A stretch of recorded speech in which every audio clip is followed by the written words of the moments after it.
All right, today we're going to talk about exactly how to turn followers, email subscribers, and fans into buyers.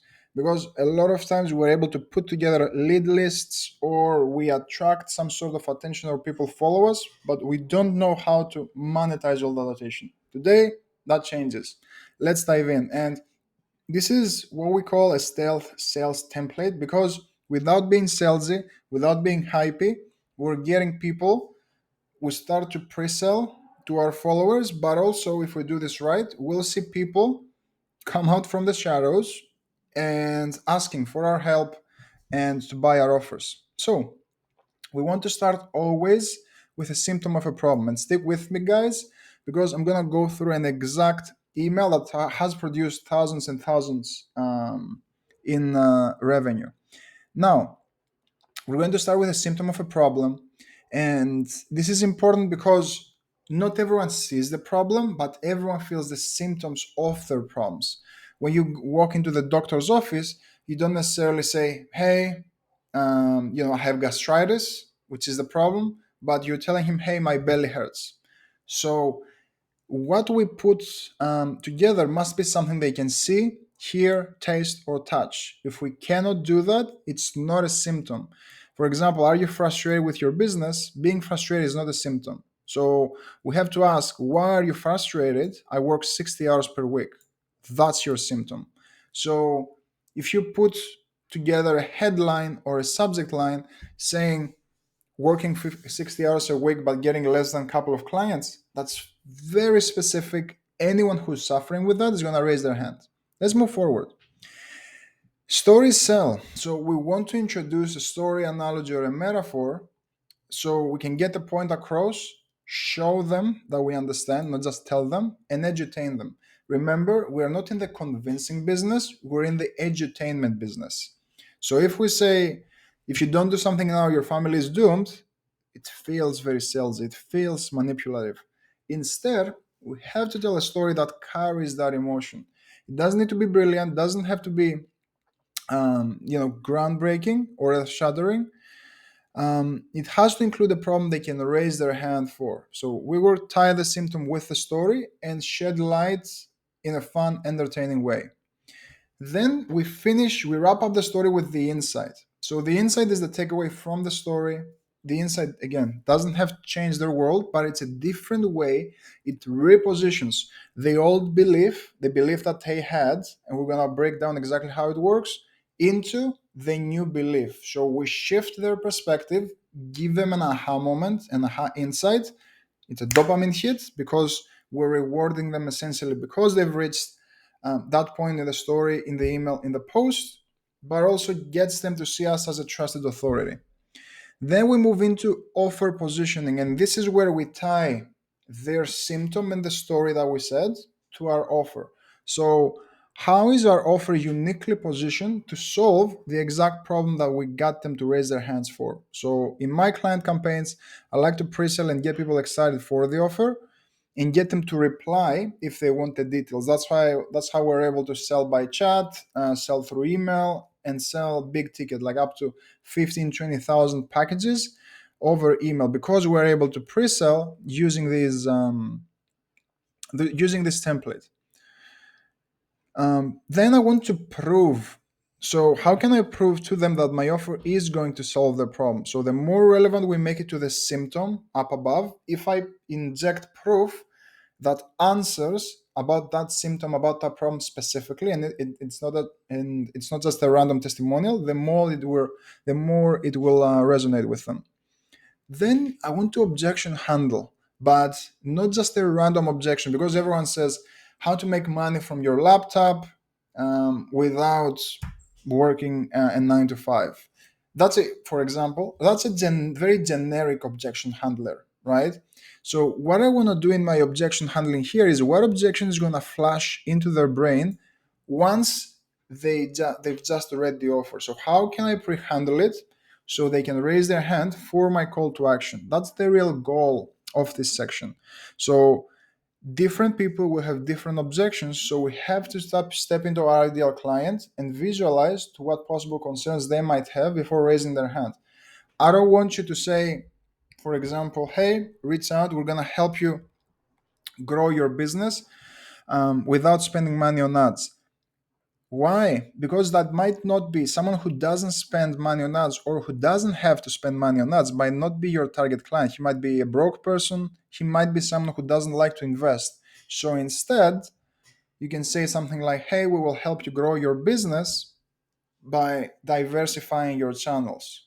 So now you're talking to a much more sophisticated business owner where they have a couple of winning channels, and you want to help them diversify. And we wrap up with a call to action. So, what do we want them to do once they go through the email or the post? Is it to reply back? Is it to book a call? Is it to join a Facebook group or listen to a podcast? The call to action will vary based on our goal. Now, we have to make sure that we only have one per email per post, otherwise, conversion rates will plummet. I always like to make offers with every single one of my emails, but it's a stealth offer, what I call a stealth offer. What does that mean?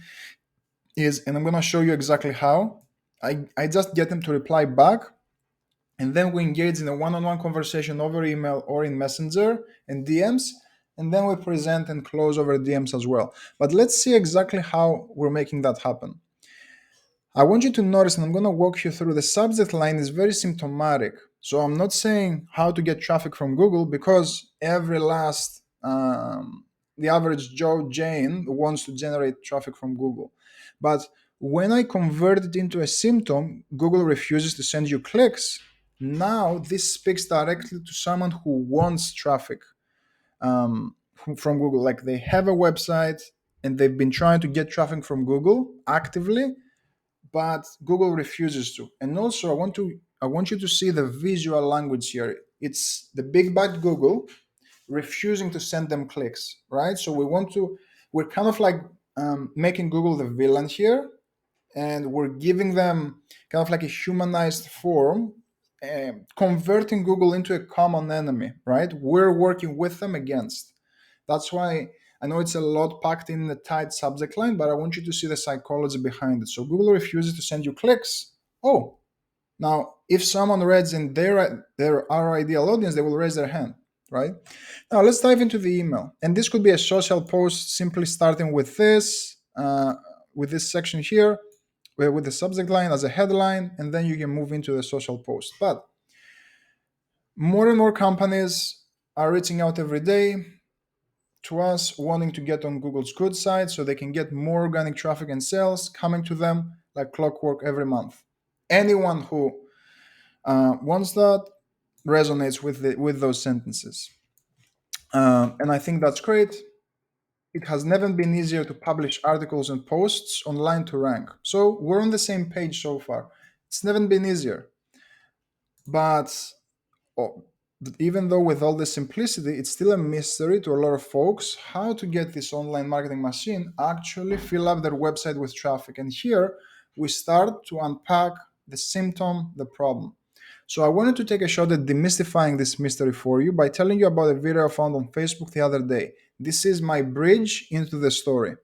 Now I'm going to dive into the story, and essentially, not to tire you out here or take too long, but I'm telling a story about a young surfer who was at the beach and he was trying to enter the waves to start surfing. He kept trying, he kept failing, he was darting towards the waves. The waves kept pushing him back out, but an old surfer comes along, and instead of him just just sprinting towards the waves like a young guy, he steps back, he looks at the waves, and the young guy sees him that he's tracing the waves. So he sprints at the right moment. Suddenly, the old guy he bolts towards the waves, jumps right in, and surfs seamlessly. So the young guy goes over, and after asking the older surfer, he found out there are specific paths through the waves, spots where you can catch the wave before it breaks. So we just wrapped up the story here, and now I want you to see what we're doing. There are certain ins into the wave to catch it. This is my pivot into the inside. So this makes all the difference between riding a wave or getting flicked back by one. Same goes for organic traffic. This is the bridge towards the insight. You can't just take your blog board and jump into the Google Wave just like that. The way to drive a steady amount of organic traffic is to find the right spots to enter through and ride the Google Wave. So as you can see, I'm blending in the metaphor, I'm blending in the story, I'm introducing a metaphor with the Google Wave, and I'm delivering the final insight here. So just like the waves of the sea, they have certain ins, so you can penetrate them and ride the wave. Those ins, there are also Google.